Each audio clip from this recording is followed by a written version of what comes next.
இப்படி சாஃப்டாக பஞ்சு மாதிரி இடியாப்பம் புளியறது ரொம்பவே ஈஸிங்க. எப்படி பண்ணுறதுன்னு பார்க்கலாமா?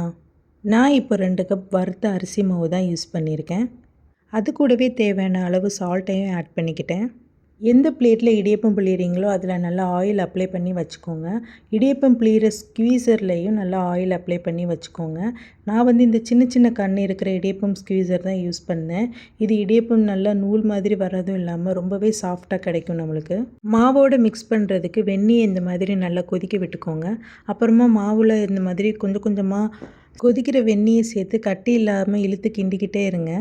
இந்த ஸ்டெப் ரொம்ப முக்கியங்க. நம்ம வெந்நீர் ஊற்றி கிண்ட கிண்ட தான் மாவு நல்லா கட்டி இல்லாமல் நல்ல தோவாக நமக்கு கிடைக்கும். இப்படி வெந்நீர் ஊற்றி கிண்ட கிண்ட அரிசி மாவு நல்லா பாதி வெந்து ரைஸ் ஆகி வரும். கொஞ்சம் தண்ணி கூட சேர்த்து குழைவாகவே இழுத்து கிண்டுங்க. அப்போ தான் புளியறதுக்கு ரொம்பவே ஈஸியாக இருக்கும். இந்த மாதிரி சாஃப்டான மாவாக நம்மளுக்கு கிடைச்சதுக்கு அப்புறமா அதை ஓவல் ஷேப்பில் நல்லா ரோல் பண்ணி எடுத்துக்கோங்க. அப்புறமா நம்ம இடியாப்பம் புளியிற ஸ்க்வீசரில் அதை போட்டு புளிஞ்சிங்கன்னா ரொம்பவே ஈஸியாக சாஃப்டாக வரும். கை வலிக்காமலே ரொம்ப எஃபர்ட்லெஸ்ஸாக புளிஞ்சிடலாம். இந்த மாதிரி ட்ரை பண்ணி பாருங்கள். ரொம்ப ஈஸியாக இருக்கும். பார்த்தீங்கனாலே தெரியும் அப்படி சில்கி ஸ்மூத்தாக வருது. எனக்கு கை வலிக்காமலே நான் இதை புளிஞ்சேங்க.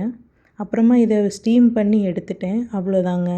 இந்த வீடியோ உங்களுக்கு பிடிச்சிருந்ததுன்னா என்னோடய யூடியூப் சேனலை லைக் பண்ணுங்கள், ஷேர் பண்ணுங்கள், மறக்காமல் சப்ஸ்கிரைப் பண்ணுங்கள்.